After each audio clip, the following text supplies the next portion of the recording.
낮부터 비가 내리겠습니다. 대부분 지방의 비는 내일 밤에 그칠 것으로 보입니다. 지금 서울 지방의 기온은 영상 9.8도, 습도는 25%입니다.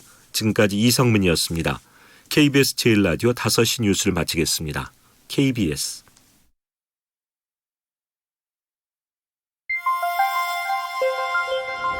대한민국 중심 채널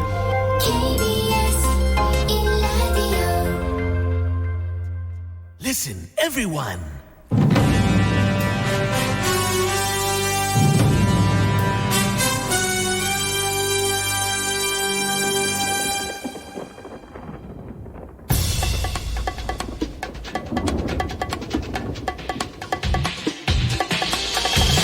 라이브 비상대책위원회.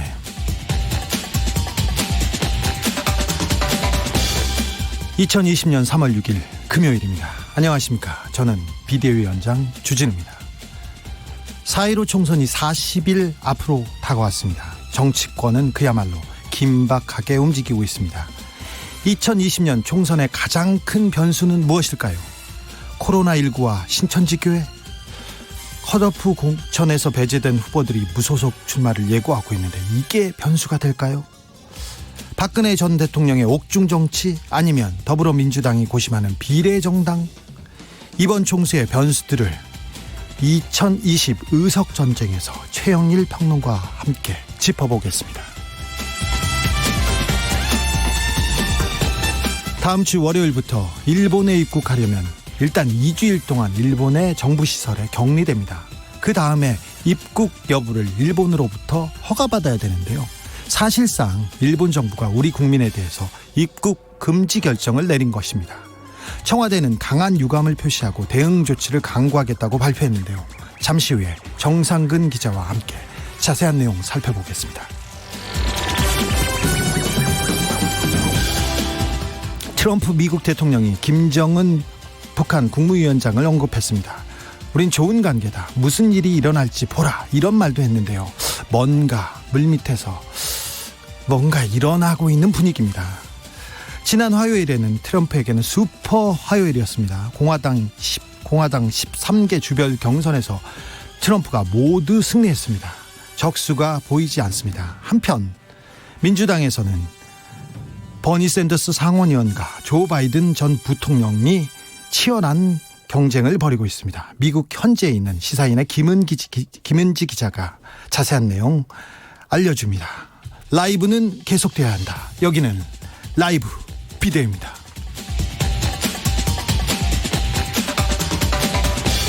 오늘도 자중자애, 겸손하고 진정성 있게 2시간 여러분과 함께 하겠습니다. 뉴스를 잘 배달해 보겠습니다. 김지일님, 주기자 오늘 왠지 비장해 보인다. 예, 그러려고 합니다. 금요일입니다. 이번 한 주는 어떠셨습니까? 오늘 하루는 어땠습니까? 코로나19 확진자 양상을 보니 확산세가 살짝 잡히는 것도 같습니다. 그렇다고 방심해서는 안 됩니다. 손 잘 씻어야 되고요. 그리고 마스크 끼고요. 되도록 외출하지 마시고 사회적 거리두기 실천하면 좋겠습니다. 마스크를 면 마스크 써도 된다고 합니다. 그것도 고려하시고요. 주말에 집에서 보낼 시간이 많을 것 같은데요. 집에서 뭐하고 놀면 좋을까 알려주세요. 슬기로운 방콕 주말 계획 들어보겠습니다. 슬기로운 계획 들으면 선물 보냅니다. 샵 9730, 짧은 문자 50원, 긴 문자는 100원입니다. 콩으로 보내시면 무료입니다. 사연 보내주시면 추첨해서 10,000원 상당의 편의점 상품권을 드리겠습니다. 유튜브에서도 라이브 비대위 검색해서 영상으로도 함께 정상근 기자 만나보시기 바랍니다. 그럼 본격적으로 시작하겠습니다.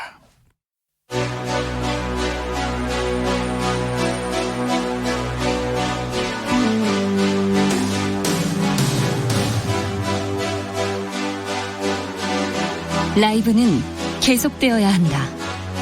살아남아야 한다.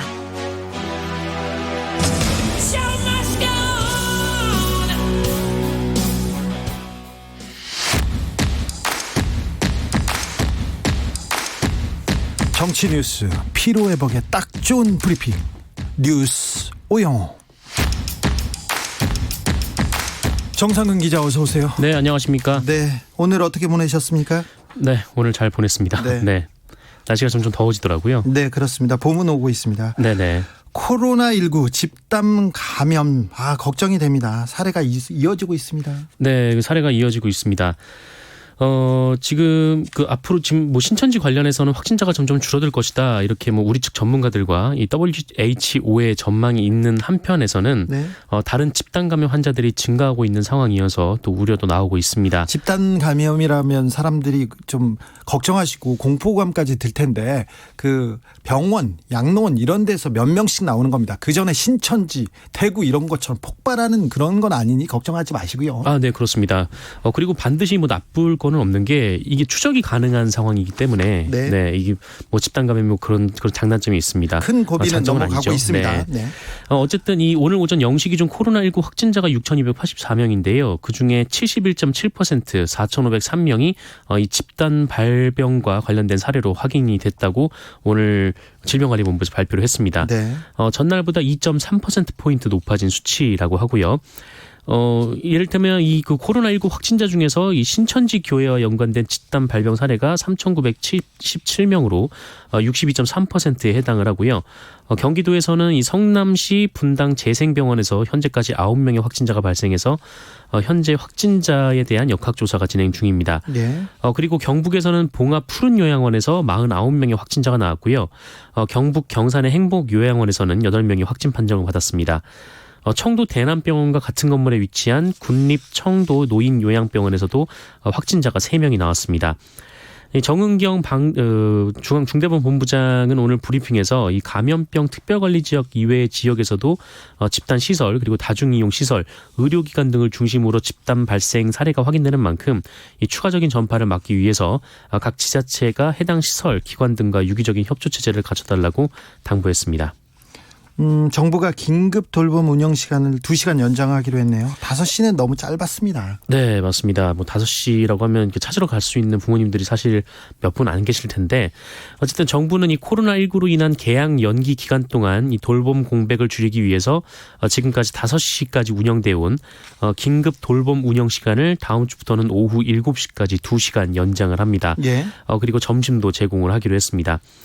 아울러 만 7세 미만 모든 아동에게 지급되는 아동 수당도 4개월간 추가로 월 10만 원씩 지급할 예정이고요.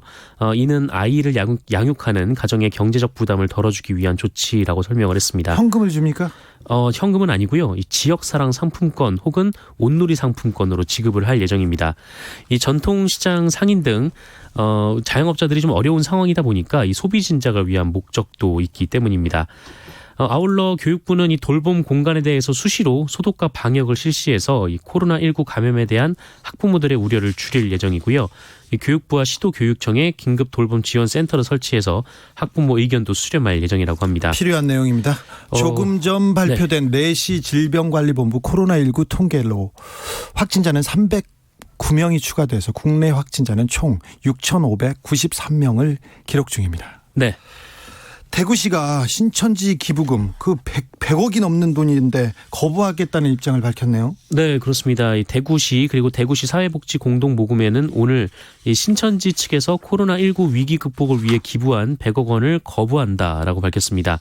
이 권영진 대구시장은 이 신천지 교회와 이만희 총회장이 해야 할 일은 이 돈을 내는 것이 아니라 정부와 대구시의 방역 대책에 적극적으로 협조하는 것이다 라면서 아직도 일부 신천지 교인들이 코로나19 검사를 거부하고 있다며 이 방역 당국에 적극적으로 협조해달라라고 부탁을 했습니다. 그 말은 맞는 말인 것 같습니다. 지금 신천지가 아직도 투명하게 자료를 내놓지 않고 네네. 신자들의 숙소 그리고 예배 본 곳 그 부분도 지금 명확하게 얘기하지 않고 있다고 합니다. 네, 뭐 특히 오늘 나왔던 의혹 중에 하나는 이만희 총회장이 직접 관리하는 교회가 한 88곳이 되는데 그중에 한 33곳 정도만 공개를 하고 나머지가 공개가 안 됐다. 네. 이런 주장이 또 제기가 되기도 했었는데요. 네. 신천지 측도 오늘 오후에 이 사회복지 공동모금회 측으로부터 이 신천지에 대한 국민 여론이 좋지 않은 것에 대한 부담 등의 이유로 기부금 반환 요청이 왔다라고 확인을 했습니다. 네.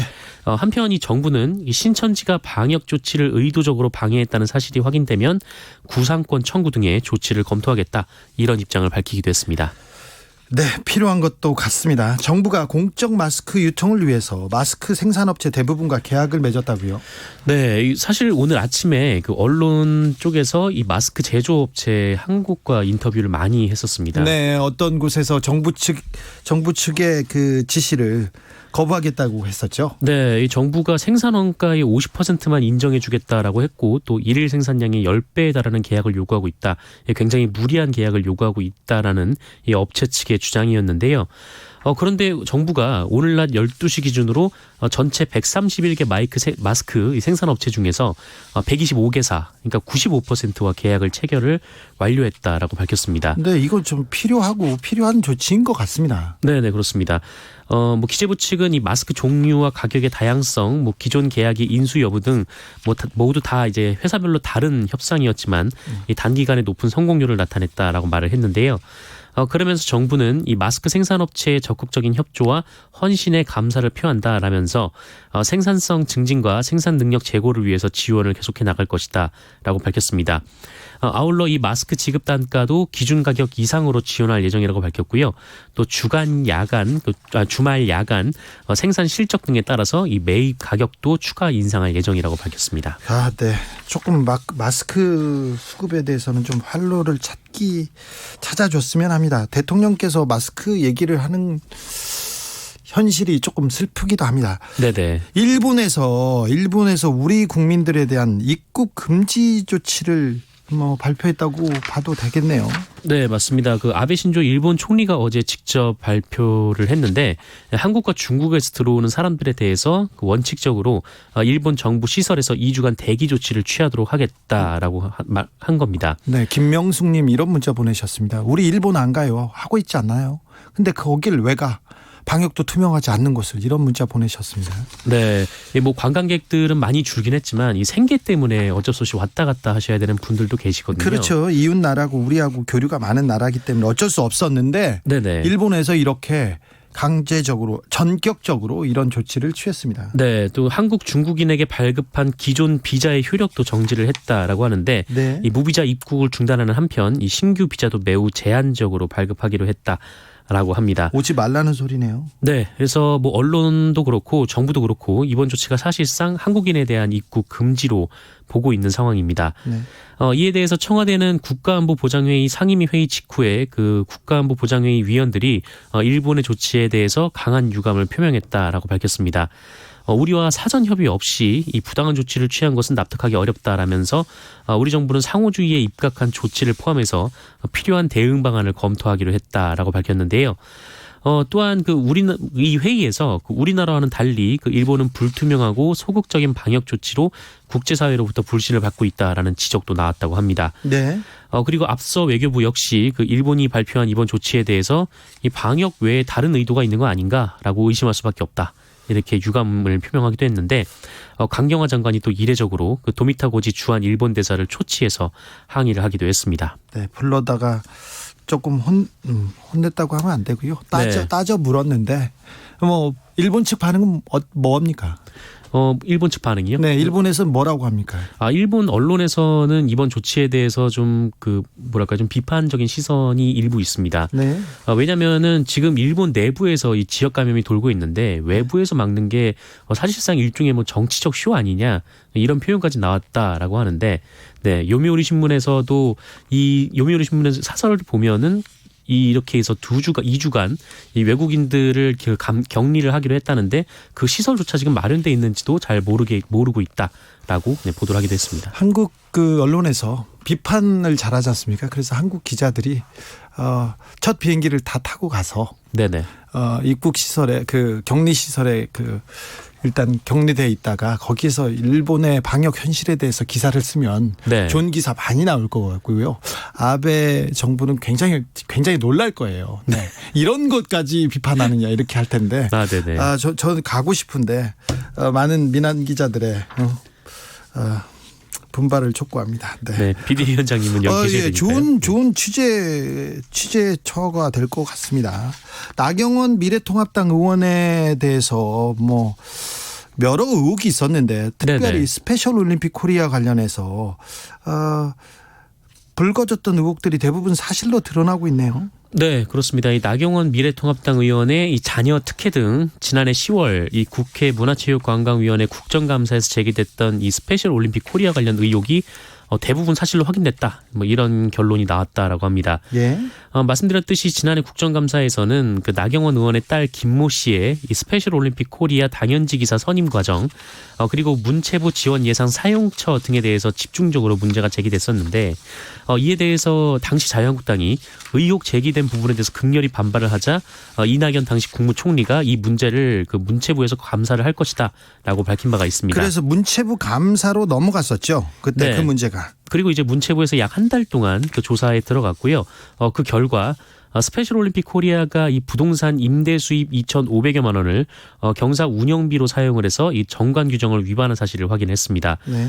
그리고 나경원 의원의 딸 김모 씨가 공식적인 선임 절차 없이 이 스페셜 올림픽 코리아의 당연직 이사로 활동했다라는 의혹도 그건 좀 사실로 심했거든요. 네, 인정을 했습니다. 네. 그밖에 이제 문체부는 스페셜 올림픽 코리아 측에 시정 1건, 권고 2건, 기관주의 5건, 통보 7건의 처분을 요구했습니다. 그러면 그 스페셜 올림픽 코리아의 담당자가 문책을 받는 겁니까? 아니면 나경원 의원은 어떻게 되는 겁니까? 현재로서는 담당자 문책 네 이렇게 되는 건데요. 네. 문체부가 조사 결과 뭐 그 범죄 혐의가 있으면 아마 수사기관에 수사를 의뢰할 것으로 예상이 되고 있습니다.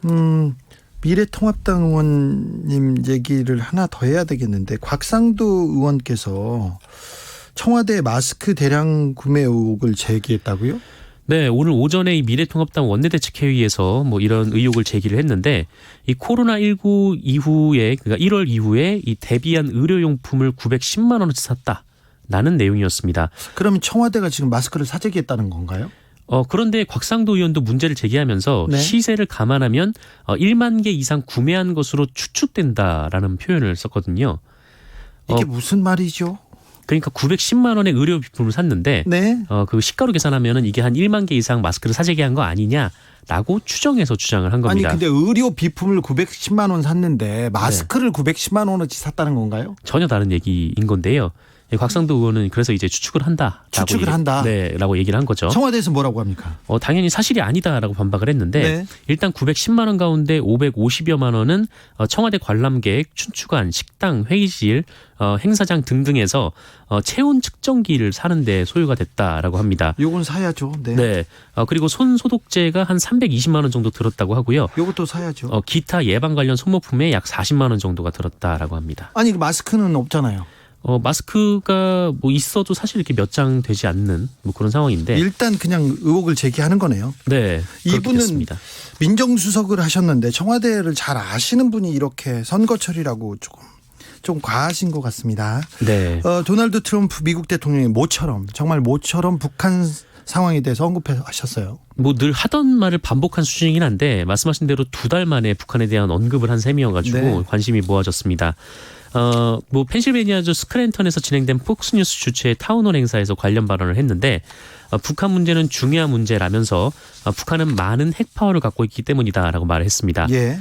트럼프 대통령은 오바마 전 대통령은 북한이 미국이 직면한 가장 큰 문제라고 얘기를 했다라면서 하지만 본인은 김정은 위원장과 좋은 관계를 갖고 있다라고 말을 했고요. 예. 그리고 오바마와는 달리 김정은 위원장은 나와는 이야기하고 싶어 한다.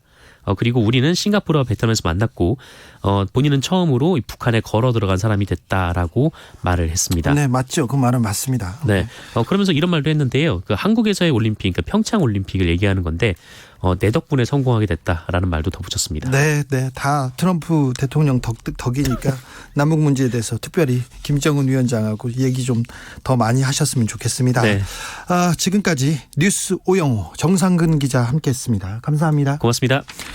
문자 몇 개만 소개하겠습니다. 1918님, 오늘은 약국에 가서 마스크 2개 샀습니다. 정말 너무 감사했습니다. 매일 마스크를 써야 했는데 걱정했는데 오늘은 기분이 너무 좋아요. 신분증 내고 샀습니다. 네, 축하드려요. 이렇게 얘기해야 되는지 좀 약간 마스크 얘기하는 게 좀 씁쓸합니다. 네, 네. 아무튼 잘 쓰시고요. 잘 쓰시고요. 마스크 금방 수급이 좀 안정될 것도 같습니다. 그러니까 마음의 여유를 가지고 천천히 대응하시면 될 것 같습니다. 3330님, 주 기자님 저 칭찬해 주세요. 경기 활성화를 위해 동네 자주 가는 옷가게에서 봄옷 사왔거든요. 아유, 잘하셨어요. 결코 제 사리 사욕을 위해서가 아닙니다. 아니라는 거 알고 있습니다. 남편한테 칭찬을 못 받을 것 같으니 그럴 것 같습니다. 주 기자님께서 칭찬해 주세요. 칭찬합니다. 이거 필요합니다. 정상적으로 편안하게 정상적인 경제 활동, 정상 기자 필요하죠? 아, 네. 물론 필요합니다. 네. 4509님, 유튜브에서 라이브 비디오 검색해서 다시 듣기에도 10시간은 그냥 보낼 수 있어요. 감사합니다. 네. 교통정보센터로 가겠습니다. 김민희 씨. 금요일인 만큼 낮 시간 교통량이 많았습니다. 여기에 사고까지 잇따르면서 정체 곳곳으로 더 심해져 있는데요. 서해안고속도로 서울 방면으로 서해대교 부근 사고는 처리 작업이 마무리됐지만 부근으로 차량대 속도 많이 떨어져 있습니다. 더 가서는 발안에서 화성휴게소 사이와 매송휴게소에서 용담터널 부근, 다시 조남분기점 부근과 이후로는 일찍에서 금천까지 정체입니다. 경부고속도로 부산 쪽으로도 한남부터 서초 사이와 신갈분기점에서 수원 부근, 다시 오산 일대 로 교통량 많고요. 이후 신탄진 부근 4차로에서는 고장난 화물차를 처리하고 있어서 부근으로 많이 혼잡합니다. 반대 서울 방면으로 안성 부근에서도 5차로와 갓길에 고장난 화물차가 서 있어서 이 안성 일대로 정체고요. 더 가서는 기흥동탄에서 수원 사이와 또 양재부터 반포 사이로 속도 줄여 지납니다. 논산 천안고속도로 천안 쪽으로 탄천 부근 2차로에서도 사고가 났고요. 대구 포항고속도로 대구 쪽으로 서포항 부근 2차로에서도 사고가 나면서 부근으로 많이 혼잡합니다. KBS 교통정보센터였습니다.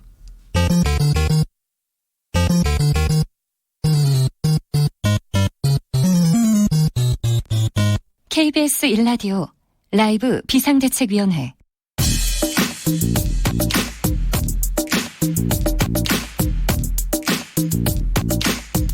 쏙 인터뷰. 귀의 속, 맘의 속, 쏙 인터뷰 시간입니다. 세계보건기구 WHO가 한국에서 코로나19 확진 사례가 감소하는 등 고무적인 조짐을 보이고 있다, 이렇게 발표했습니다. 실제로 일별 확진자 수가 줄었어요. 600명, 516명, 438명 이렇게 감소하다가 오늘 다시 확진자가 조금 늘었습니다. 518명을 기록했는데 어쨌든 확진자 추세가 좀 줄어드는 방향으로 가고 있는 것 같은데 지금 가장 주의할 점은 무엇인지 전문가 연결해 보겠습니다. 이재갑 한림대 한강성심병원 감염내과 교수님 연결했습니다. 교수님 안녕하세요. 예, 안녕하세요. 교수님 어제도 병원에서 주무셨어요? 아, 예, 지금 한 열흘째에서 병원하고 있습니다. 열흘째요? 아이고. 네. 가족들이 걱정이 크겠네요. 사모님이 뭘 하십니까? 사실 근데 메르스 때 이미 한 달 집에 안 들어가 본 적이 있어서. 메르스 때도 한 달 못 가셨어요? 예, 와이프가 이제 이런 부분을 잘 이해를 해주고 있습니다. 좀 미안하긴 하죠. 저희가 아들만 3명인데. 네. 근데 잘 못 들어가니까 미안하긴 한데 잘 이해를 해줍니다. 아들한테 전화 옵니까? 가끔 카톡이 와서 네. 답해주고 그러고 있습니다. 뭐라고 합니까? 왜 안 오냐고 물어보는데. 네. 교수님, 코로나19 확진자 증가폭이 좀 줄어들기는 했습니다. 그런데 네. 이 상황이 어떻게 될까요? 어떻게 보고 계십니까? 일단은 이제 최고 한 900명 넘게까지 증가하다가 지금 이제 500명대 내외에서 지금 계속 이제 정체가 되고 있기는 한데요. 네네. 일단 이제 900명 막 이렇게 나갈 때는 이제 신천지의 유증상자들 중에서 확진자가 많아서 숫자가 많이 나왔던 거고. 네. 근데 그 외의 숫자 중에서 대구 경북 지역에서 이제 그 집단 발병 형태로 발병하거나 지역 사회에서 발병하는 형태의 환자들이 계속 보고가 되고 있습니다. 네. 그래서 지금 일반인 감염들에서 좀 늘고 있는 부분들은 조금 우려가 되는 부분이고요. 예. 그래서 집단 발병, 또 일반인에서의 감염 숫자까지 이제 확실히 줄어드는 모습을 보인다면 조금 안심할 수 있는데, 사실 지금 집단 발병 사례가 계속 보고되고 있는 부분이 상당히 지금 방역 당국도 긴장하게 만들고 저희들도 긴장하면서 보고 있습니다. 한국에서 고무적인 조짐을 보고 있다. WHO 본부에서 이렇게 브리핑했습니다. 좀 낙관적으로 보는 것 같은데요. 국내 상황은 좀 투명해서 좀 안정적이다 이렇게 보는 것 같습니다. 국제적으로는요. 네, 그렇죠. 그러니까 WHO도 보더라도 이제 그 매일 확진자 느는 부분이 이제 계속 늘어나다가 조금 꺾여가지고 이제 정체되는 면들을 보이다 보니까 WHO도 이제 판단을 하고 있는데, 사실 현장에 있는 사람들 입장에서는 그 지금 뭐 요양원에서 발병한다든지 아니면 병원에서 뭐 집단 발병한다든지 이런 사례들이 계속 보고가 되고 있다 보니까 이게 단순히 낙관하기도 힘들고 이런 집단 발병 자체가 특히 요양원 같은 데나 병원에서 발생하면 그런 이제 면역이 많이 떨어져 있는 분들이나 있으면 기저질환이 있거나 아니 노령의 환자들이 집단 발병하니까 사망자가 확 늘어날 수 있는 그런 위험성이 있거든요. 예. 그렇기 때문에 이제 이런 부분들에 대해서 얼마나 잘 통제할 건가, 또한 거기서 발생하는 중증 환자를 얼마나 잘 치료할 건가가 어쩌면 지금 숙제일 수 있습니다. 아직 방심하기는 긴장을 늦추기는 좀 이르군요. 국제적인 확진세는 어떤 상황입니까? 미국이나 이란에서는 좀 상황이 심각해지고 있는 것 같은데요. 지금 이란 같은 경우에 아주 상당히 가파르게 이제 환자 수가 증가할 뿐만 아니라 사망자도 상당히 많이 보고가 되고 있어서 예. 이란이 아마 우리나라보다 훨씬 더 환자 수가 늘어날 가능성이 높은 상황으로 넘어가고 있고요. 치명률도 굉장히 높습니다. 예, 그러니까 지금 치명률이 높은데 확진 환자 수가 우리나라보다 적다는 얘기는 그만큼이나 지금 검사를 많이 못하고 있다는 얘기고요. 그렇죠. 실제 발생자는 훨씬 많다는 얘기가 되거든요. 네. 그래서 그런 부분이 상당히 우려되고 있고 사실 이란 때문에 주변에 있는 모든 중동 국가에서 지금 확진자가 계속 늘어나고 있어서 그러니까 이란발로 전체 중동의 그 전체적인 그런 그 감염자 발생 수가 갈수록 증가되는 그런 상황들이 초래될 수 있어서 중동 지역 상당히 우려가 되고 있고요. 예. 그다음에 유럽 같은 경우에도 뭐 이탈리아에서 환자가 많고 이제 사망자도 늘어나다 보니까 주변에 있는 국가들이 계속 이제 뭐 100명대, 200명대 환자 늘어나는 국가들이 늘어나고 있어서 유럽도 상당히 좀 걱정이 되는 상황이고 미국 같은 경우도 특히 미국도 이제 우리나라처럼 그 요양원에서 한번 발생하면서 사망자 갑자기 10여 명이 확 발생을 했잖아요. 네. 그래서 또 지역사회마다 이런 지역사회 감염도 계속 확인되는 상황이라 아마도 전 세계가 같이 지금 고통을 앓고 있는 거 아닌가 생각이 듭니다. 홍콩 사우스 차이나 모닝포스트에서 이런 기사가 나왔습니다. 한국에서 코로나19 환자가 많이 발생하고 있지만 사망률은 세계보건기구가 제시한 3 내지 4%보다 훨씬 적은 0.65%에 불과하다. 이것은 이란의 10%보다 훨씬 낮은 수준인데 한국 내 그 치명률이 사망률이 이렇게 낮은 이유는 뭡니까? 일단 이제 우리나라의 발병 양상 자체가 이제 신천지 중심으로 이제 발병하다 보니까 예. 다른 나라에 비해서 20, 30대의 발병률이 조금 높은 편입니다. 젊은 사람들이 많죠. 네. 예, 그래서 건강한 사람들 감염이 좀 많았던 측면들도 있고요. 그다음에 두 번째는 우리나라 진단력이 뛰어나다 보니까 조기 진단돼서 치료의 단계로 들어간 사람들이 좀 꽤 있는 부분들, 이런 부분도 긍정적으로 좀 작용을 하는 부분입니다. 네. 네, 다만 이제 계속 서두에도 말씀드렸지만 지금 계속 집단 발병들이 이제 병원이나 이런 노인들이 있는 부분 또는 장애인들이 있는 부분에서 발생을 하고 있어서 이런 상황들이 계속 반복되다 보면 우리나라도 사망률이 확 늘어날 수 있어서요.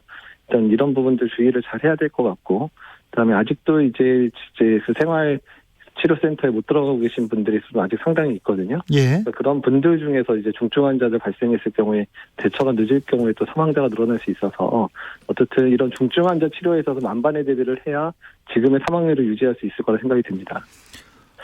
중국에서 코로나19가 사스나 메르스처럼 환자의 중추신경계에 침입해 손상시킬 수도 있다. 이런 연구 결과가 나왔습니다. 이거 굉장히 무섭네요. 더 치명적인 질병으로 지금 봐야 되는 건지 좀 우려가 됩니다. 네, 사실 사스나 메르스도 아주 중증일 경우에 일부에서 발생하는 부분들이고요. 사실 호흡기 바이러스가 이제 신경계까지 침범하는 경우가 흔하지는 않습니다. 네. 근데 이제 중증인 경우는 이 바이러스가 호흡기에서 검출되는 게 아니라 혈액에서도 검출되고요. 혈액에서 검출되게 되면 뇌의 침범도 가능해질 수 있거든요. 그래서 이제 중증 환자들에 대한 집중적인 치료가 필요한 이유이기도 한 기사죠. 그 부분들은. 아, 그렇습니까? 네. 홍콩에서 코로나19 확진자의 반려견도 코로나19에 감염됐다고 이렇게 뉴스를 봤는데요. 그러면 사람과 동물 간의 전파, 이거 코로나에서도 일어날 수 있는 일인가요? 사실 뭐 워낙에 동물에서 유행하던 바이러스가 사람한테 넘어온 거기는 하잖아요. 네.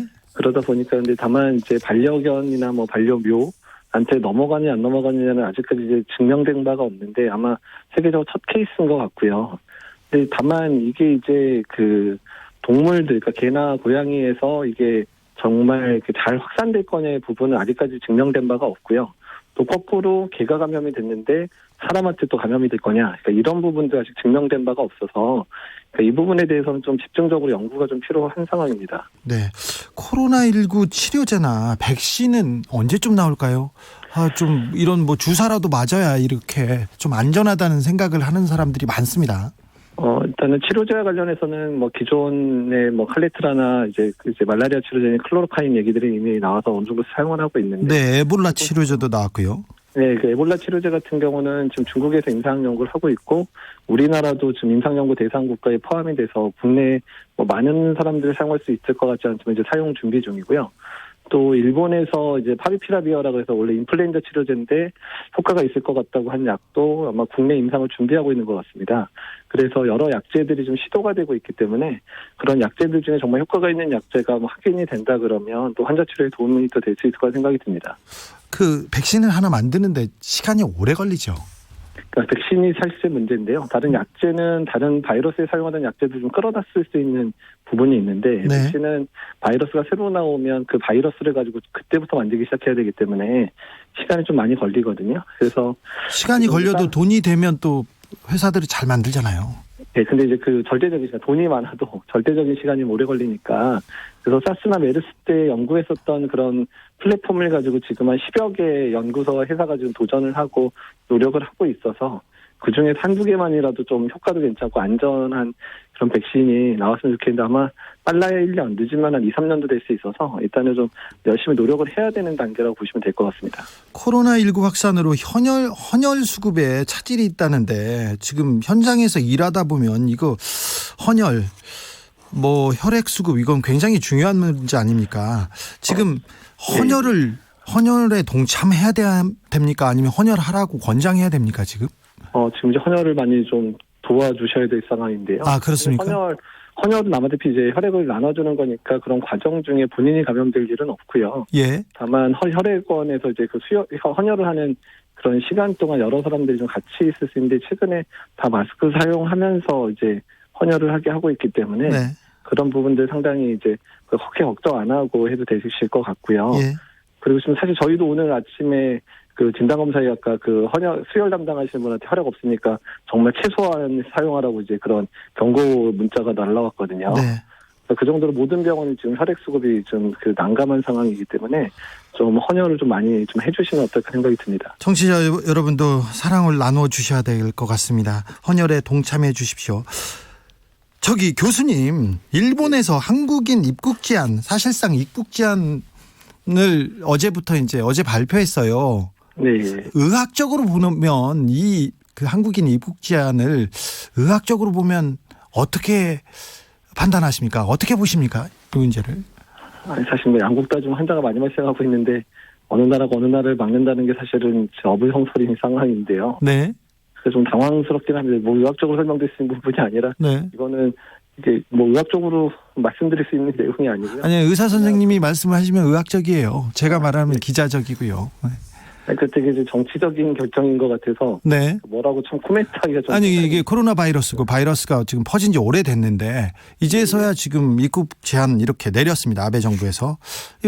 이게 좀 보건학적으로 이게 괜찮은 판단인지 이게 불가피한 조처인지 그걸 물어보는 거예요. 사실 지금 이제 코로나 바이러스가 전 세계적으로 유행을 좀 하고 있는 상황이잖아요. 네. 그리고 어느 국가에서도 환자가 발생할 수 있는 상황인데 지금 다 발생하는 상황인데 지금은 오히려 전 세계가 연대를 하면서 오히려 좀 같이 이제 여러 정보들과 이런 걸 나누면서 서로 같이 노력을 해야 될 시기가 이미 된 것 같습니다. 뭐 입국을 거절하고 이렇게 하고 말고의 개념이 아니라 서로 이제 잘 발전을 위해서 노력해야 될 시기이기 때문에 그래서 제 생각에는 오히려 지금 잘 막고 있는 국가들 잘 막고 그리고 이제 아주 취약한 국가들, 그래서 이런 걸 진단조차도 잘 못하고 유행을 통제하지 못하는 국가들을 또 도와야 되는 부분들도 있어야 되기 때문에 전 세계가 입국을 만내만의 상황으로 치닫기보다는 서로 연대하면서 어떻게 이 난국을 극복해야 되느냐 이렇게 접근하는 게 맞다고 생각이 듭니다. 교수님 조심스러운 질문 하나 하겠는데요. 정부의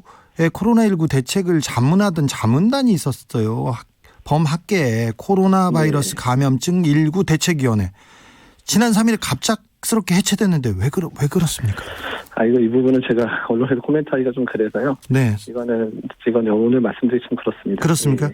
대한의사협회에서 좀 의료계 내부의 압력이 있었던 건 아닙니까? 다 같이 잘 열심히 해보자라는 취지로 생각은 들고요. 아니 그런데 잘 해보자는데 갑자기 해체합니까?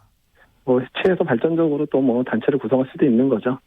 그래서 일단은 이제 전진을 위한 일부 후퇴라고 생각해 주시면 될 것 같습니다. 지금은 정치적인 성향을 떠나서 모든 의료계가 다 한 힘을 좀 모아야 되는 시기라서 그 힘을 모으기 위한 중간의 진통이라 생각해 주시면 좋을 것 같습니다. 네, 여기까지 듣겠습니다. 속 인터뷰 지금까지 이재갑 한림대 강남성심병원 감염내과 교수님 함께했습니다. 건강하시고요. 예, 감사합니다. 네, 감사합니다.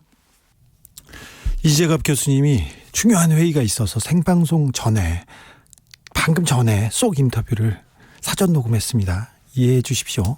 델로스님, 주위원장님 겸손하고 상대를 배려하는 인터뷰. 김어준 공장장이 배워야 됩니다. 위원장이 공장장보다 높은 거죠? 네네네. 높습니다. 제가 높습니다. 네. 김어준이 그렇게 인정을 안 해서 그렇지 우리는 높습니다. 네. 8024님, 그분은 겸손, 배려 이런 거는 배울 줄 모르는 사람입니다. 네. 8024님, 우리가 싸울 대상은 가난과 질병이지 가난한 사람과 질병 걸린 사람이 아닙니다. 주 기자님, 이 또한 지나가리라 생각합니다. 옳은 말씀입니다. 네. 정주식의 뉴스 이면으로 가겠습니다.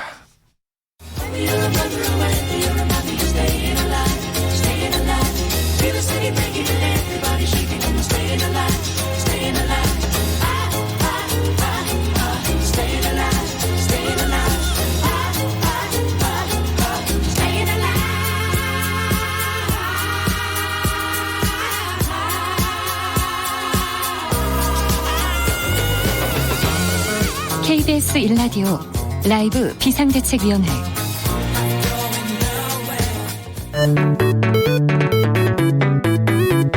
앞에서 보고 뒤에서 보고 옆에서 보고 뉴스의 다른 면을 살펴봅니다. 정주식의 뉴스 이면. 온라인 미디어 직설의 정주식 편집장, 어서 오세요. 안녕하세요. 안녕하십니까. 오늘 준비한 얘기는 어떤 내용인가요? 각 당의 총선 후보자 공천이 한창인데요. 뜨겁습니다. 지금 전쟁입니다, 사실. 그렇습니다. 여야에서 거물급 정치인들이 줄줄이 컷오프되고 있죠. 그렇습니다. 어제만 해도 미래통합당에서는 홍준표 전 대표. 아니, 이분은 대선 후보였는데, 당대표였는데 대선 주자가 컷오프 됐어요?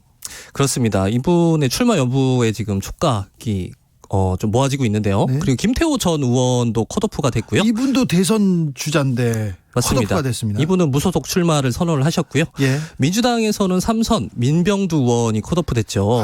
미투의 의혹이었는데, 그렇습니다. 당 내에서는 미투 의혹이었는데 그 문제가 없다고 결론 내렸었는데 컷오프 그렇습니다. 됐네요. 당사자는 반발하고 있고요. 네, 공천에 불복하고 무소속 출마, 그냥 출마하겠다는 분들 많지요. 그렇습니다. 미래통합당에서는 김태호 전 의원과 윤상현 의원 그리고 이현재 의원이 무소속 출마를 선언했고요. 예. 민주당에서는 오재세 의원 그리고 광양 곡성 구례의 안준동 후보가 당의 컷오프에 불복해서 출마를 하겠다 선언을 했고, 지금 몇 명만 불렀지만 정말 그 공천에 불복하고 출마하겠다는 분들 정말 많습니다. 그렇습니다. 이게 지금 정치 시즌의 가장 큰 뉴스이기도 합니다, 사실. 맞습니다. 당 입장에서 좀 곤혹스럽겠네요. 그렇죠. 오늘은 그래서 공천 불복이 반복되는 원인 그리고 그 해법에 대해서 이야기를 해보려고 합니다. 아니, 당선되고 싶으니까 자기는 당이 중요한 게 아니라 배지를 달겠다 이런 사람들이 많으니까 그런 거 아닌가요? 그렇죠. 근데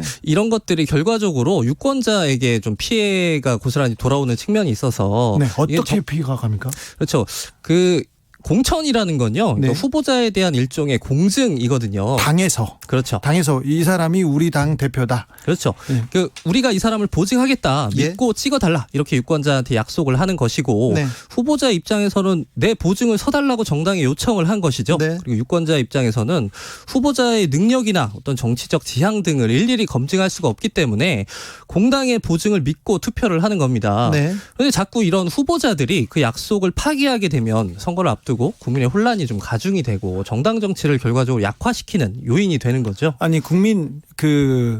국민 입장, 유권자 입장에서는 좀 그렇죠. 당의 정책이나 당의 노선을 보고 이렇게 투표할 수도 있지만 출마자 입장에서는 내가 민주당 간판을 들고 네. 통합당 간판을 들고 가면 당선 가능성이 높다. 그렇죠. 그런데 공천을 못 받았다. 그럼 혼자라도 나가서 당선되겠다 이렇게 얘기하는 거잖아요. 그럼 그렇죠. 개인의 자유권 이렇게 그쪽 출마자의 자유권이요. 네, 자유권 그 측면에서 보면 또 그럴 수도 있지 않을까 이게 다 생각합니다. 이게 공천 정당의 공천 과정이 좀 투명하지 못하고 예. 공천의 권위가 서지 않았기 때문에 그런 문제들이 그런 측면이 발생하거든요. 있습니다. 네.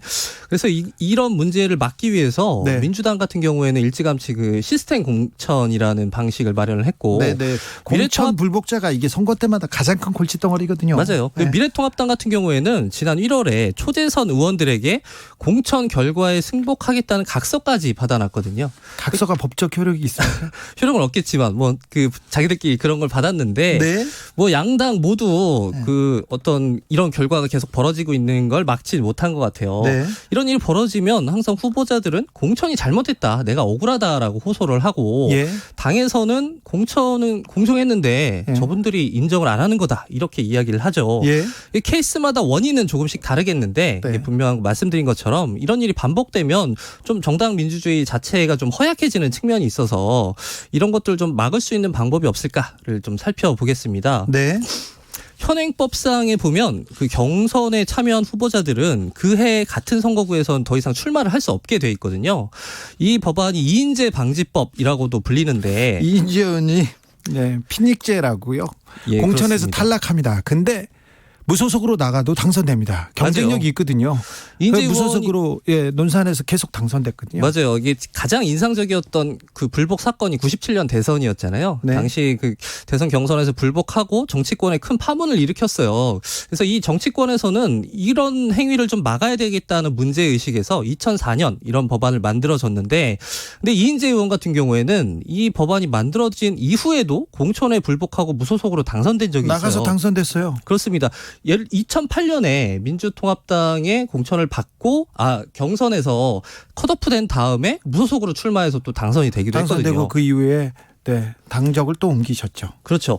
이게 이 법안의 맹점 때문인데요. 그러니까 경선에 참여하지 못하고 컷오프된 예비 후보자들의 경우나 아니면 전략 공천으로 경선이 치러지지 않는 선거구의 후보자 같은 경우에는 이 조항이 해당되지 않는다는 겁니다. 네. 그래서 좀 약간 맹점이 있네요. 그렇죠. 그런데 네. 그 법안을 따라가다 보면 일단 그 보스 정치 그러니까 각 당의 보스가 하나 나왔는데 그러면 그 보스한테 줄을 서지 않는 그런 비주류 의원들이 뭐 독자적으로 그리고 소신 발언 이걸 좀 제약하는 그런 법안이기도 하다. 이런 생각도 합니다. 좋은 지적이십니다. 네. 근데 말씀드린 것처럼 이게 우리나라 같은 경우에 그러니까 그 중앙당에서 어떤 하향식으로 이런 그 공천을 내려주는 이런 공천 문화를 갖고 있는 나라가 세계적으로 보면 우리나라랑 일본 정도거든요. 그렇죠. 그래서 일단 그 앞단에서 우리의 어떤 투명하지 못한 그 공천의 문제를 먼저 고친 다음에 그럼 그 말씀하신 부분을 그 개선을 해야 될 텐데 일단 지금 공천이 너무 투명하지 못하고 승복하지 못하는 후보자들이 많다 보니까 이런 문제들이 계속 반복이 되고 있는 거죠. 네. 그 말씀하신 것처럼 불복한 후보자들 탓만 할 수 없는 게 이게 경선의 경우에는 그 당원과 대의원 혹은 시민 선거인단에 의해서 정해진 절차대로 치러지기 때문에 패한 쪽에서 충분히 납득할 수 있는 객관적인 어떤 지표들이 있는데요. 그 중앙당 심의기구에서 진행하고 있는 예비 심사 혹은 어떤 전략 공천의 경우에는 소위 그 정무적 판단이 이루어지기 때문에 모든 과정이 공개가 되지 않죠. 때문에 패배한 쪽에서 이거 납득 못하겠다 이렇게 주장하는 경우가 종종 나오는 겁니다. 그럴 수 있습니다. 예. 지난 총선에서 장제원 의원이 무소속으로 당선됐어요. 그래서 미래통합당에 가 있죠. 지난 총선에서 이해찬 민주당 대표가 그렇죠. 당 공천을 못 받아서 무소속으로 나갔었습니다. 그렇습니다. 그런데 지금 민주당 대표에 있습니다. 그래서 실제로 이번에 민주당에서 경선 불복하겠다 말씀하는 후보들은 내가 이해찬 대표의 전철을 밟겠다 이렇게 또 말씀을 하고 계세요. 네, 꿈이 크신 것 같습니다. 그러니까 우리나라의 경우에는 이게 각 당이 한 석 한 석이 아쉽다 보니까 이게 공천 불복하고 당선된 분들을 다시 복당시키는 경우가 많잖아요. 네. 그러다 보니까 스스로 그 공천의 권위를 훼손하기도 하고 이런 선례가 반복되다 보니까 컷오프된 후보자들이 어떻게든 당선된 다음에 복당해야지 이런 생각을 가지게 되는 거죠. 그런 것 같습니다. 온라인 미디어 직설의 정주식 편집장 지금까지 함께했습니다. 감사합니다. 감사합니다. 네.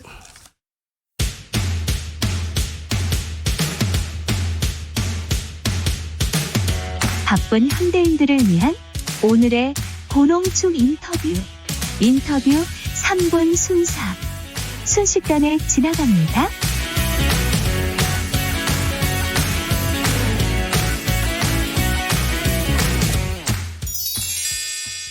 오늘의 3분 순삭 인터뷰. 정부가 공적 마스크 구매를 1인당 주 2매로 제한하고 다음 주부터는 출생연도에 따라 구매 5부제를 시행하는 등 특단의 조처를 내놓았습니다. 마스크 공급이 수요를 감당하지 못하는 상황에서 정부가 내린 고육지책인데요. 정부의 방안은 현실성이 있을까요? 먼저 대만의 사례를 예로 든 김상조 정책실장의 설명입니다. TBS 라디오 김어준의 뉴스공장과의 인터뷰입니다. 사실 우리가 한 달 전에만 하더라도 일일 생산량이 한 600만 장이었습니다. 예. 한 달 만에 생산량을 2배로 늘렸습니다. 아, 풀가동이군요, 지금. 예, 네. 지금 정말 마스크 공장에서 일하시는 분들 특별 연장 근로 해가면서 주말에도 일하시고요. 그래서 일일 생산량 1000만 장을 이제 공급해 주시는 건데 이걸로도 사실 5천만 명이 어떻게 하루에 한 장씩 쓰겠습니까? 산술적으로 계산해도 불가능한 못 일입니다. 쓰죠. 그러니까 생산량이 1000만 장인데 수요가 5천만 장이라면 어떤 분배 시스템을 구동하더라도 불만이 생길 수밖에 없습니다. 네. 그 불만을 최소화하면서 또는 어떤 의미에서는 이렇게 말씀드리는 게 더 솔직한 표현일 수도 있겠어요. 그 불편함마저도 모든 국민들이 공평하게 나누면서 이 부족한 마스크를 더 필요한 분들한테 드릴 수 있는 방법이 뭘까? 정부가 그걸 고민한 것이다. 사실 그러니까 이 비슷한 시스템을 대만은 좀 먼저 시작을 했습니다. 예. 한 달 전에 대만의 마스크 일일 생산량이 400만 장입니다. 예. 대만의 인구가 우리의 한 절반 정도 됩니다. 예. 그러니까 사실 우리랑 상황이 비슷하죠. 예. 이제 대만에서 먼저 약국을 통해서 1인 2매 이 방식을 적용을 했는데 비교적 성공적이었다라고 대만도 그냥 하루에 한 장씩 쓰게 되면 부족한 건 마찬가지인데 대만에서 이때 벌인 캠페인의 그 슬로건이 바로 뭐냐면 나는 오케이 당신 먼저입니다. 그래서 가능한 한 어차피 한 주에 2장밖에 살 수 없으니까 가능한 한 줄서기 하는 줄 서는 과정에서 감염될 수도 있는 거니까요. 그러니까 이런 이제 줄서기 하는 거를 줄이기 위한 그런 어떤 방편 중에 하나로 오부제. 그래서 사실 수 있는 요일을 정해드린 거고요. 평일에 못 사신 분들은 주말, 토요일이나 일요일에 문을 열은 약국에서 사실 수 있도록 그렇게 한 겁니다. 정부가 지나치게 공적 유통망을 강조하면서 오히려 소비자의 심리적 불안이 커졌다. 마스크와 손소독제 생산업체 관계자는 정부의 방침에 의문을 제기합니다. 파워프렉스 박인철 대표의 설명 들어보겠습니다. YTN 라디오 노영희의 출발새 아침과의 인터뷰입니다. 사실 그 부분이 되게 아쉬운데요. 네. 공적 마스크로 생산을 한 물량들을 가지고 가셔서 일반적으로 지금 가장 큰 문제는 생산량이 수요를 따라가지 못하는 데 있어요. 네.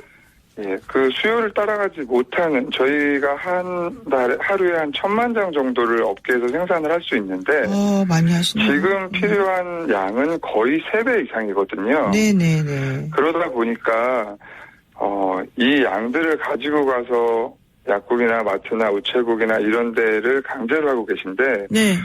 오히려 정말 시장에서 원래 돌아가던 부분의 유통망, 뭐 마트라든지 그리고 요즘에 인터넷으로들 많이 살 수 있잖아요. 네네. 예, 이런 일반적인 시장에서 잘 뿌려지게 그 시장을 더 원활하게 만들어주는 방법을 찾되 매점 매석이나 가격의 상승폭들을 제한을 둬서 네. 부당한 폭리를 취하고 유통에서 장난치는 것들을 막아야 일반인들이 조금 더 심리적인 안정감을 갖고 이런 여러 가지 채널에서 일상적인 방법으로 이걸 뿌려지게 놔둬야 되는데 네. 이렇게 계속 공적 물량을 50%, 80%, 100%로 늘린다고 해서 해결될 일이 아니거든요. 이게 공적 마스크라는 이런 명분을 가지고 뭔가 해결되는 것처럼 얘기하지만 사실 이거 정말 억지로 방법을 찾고 있는 거고 이게 더 오히려 심리를 불안하게 만들 수도 있다는 생각을 해주셔야 돼요. 인터뷰 3분 순삭에 이어 오늘의 퀴즈 드립니다. 코로나19 전지구적 확산으로 마스크 품귀 현상도 전 세계적 현상이 되었는데요.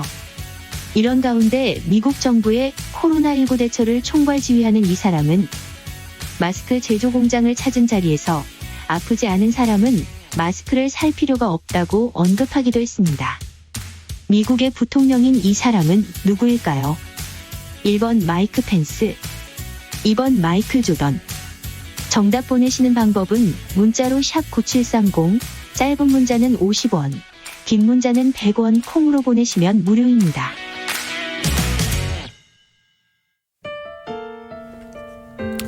이적의 같이 걸을까 들으면서 라이브 비데이 1부 마무리하겠습니다. 피곤하면 잠깐 쉬어가 갈 길은 아직 머니까 물이라도 한 잔 마실까.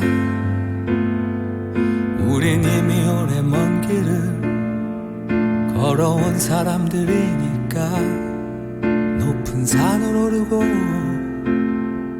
거친 강을 건너고 깊은 골짜기를 넘어서 생의 끝자락이 닿을 곳으로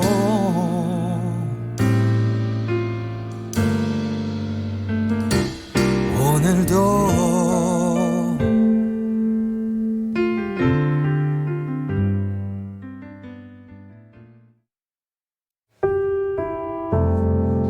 KBS 라디오 연중기획 희망충전 대한민국